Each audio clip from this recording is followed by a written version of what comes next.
Dale Alekel. Would you please join me one more time up here? Everybody, Dale, everyone.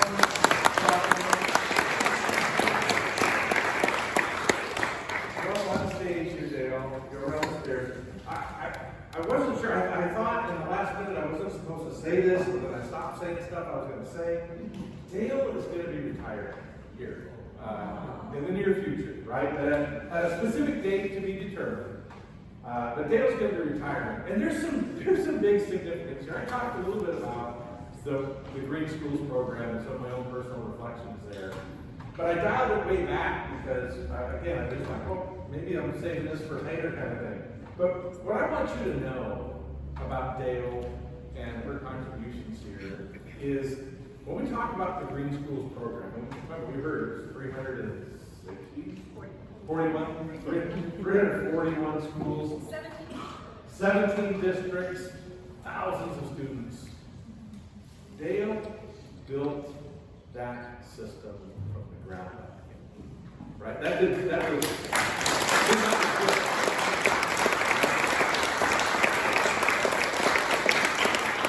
so you don't get that sort of participation and exposure unless you are leaning into this. And this took years, decades to achieve what has been achieved.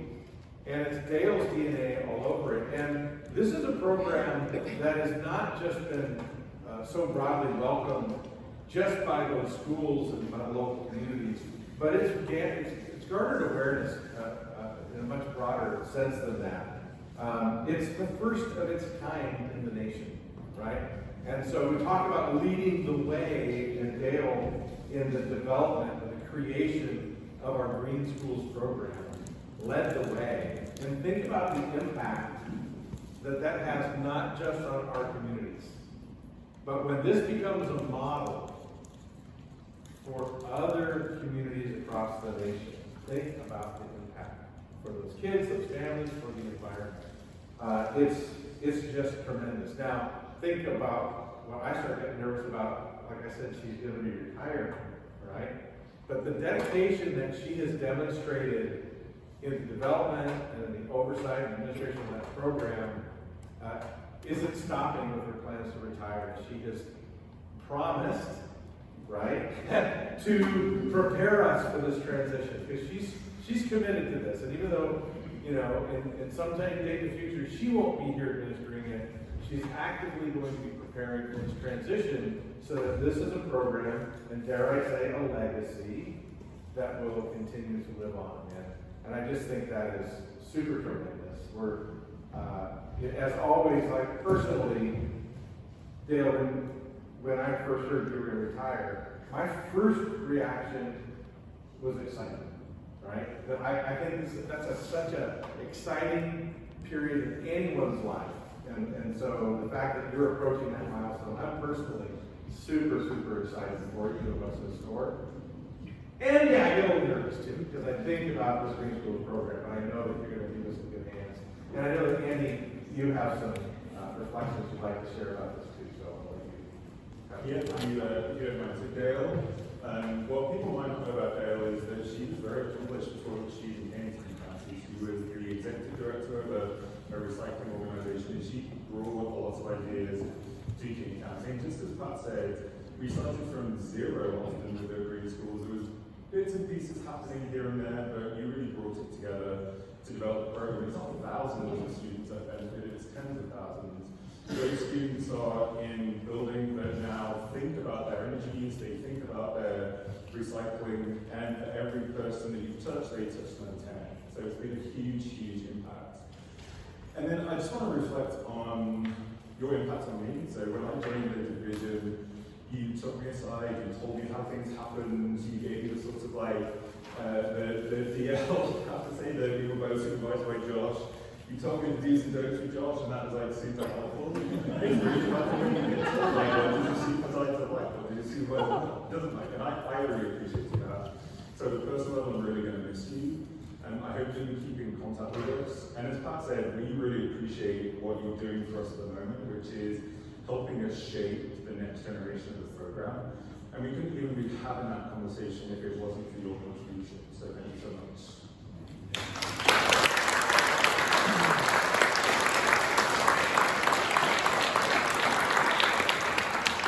a couple of things that I want to add here to recognizing Dale that I want folks to understand. So in round one of this, I asked you all to raise your hand if your kids are familiar or you're familiar with musicals, and I didn't see very many hands, and that doesn't surprise me. And that's because this particular schools program that we work on is not about actually helping the kids. That's a different program where you manage by a different project manager. This program in schools is about working with school administration, school, the janitorial staff and the cafeteria folks and the cooks, and it's about changing how schools are managed. So I would venture to say that any of you that have come up through the school, 85% of the schools in our region we've been working with, and so any of you who came up through these schools or have kids are being directly impacted by programs that Dale has led and championed, such as providing food scrap collection and composting at schools, such as just basic recycling, having the bins in schools. Newer, more exciting examples are things like swapping out disposable food containers for reusables, for durables, so cookware that can be washed in dishes and be reused over and over again. Milk, what do we call them? Milk dispensers that are not eliminate the single-use milk cartons. Huge problem.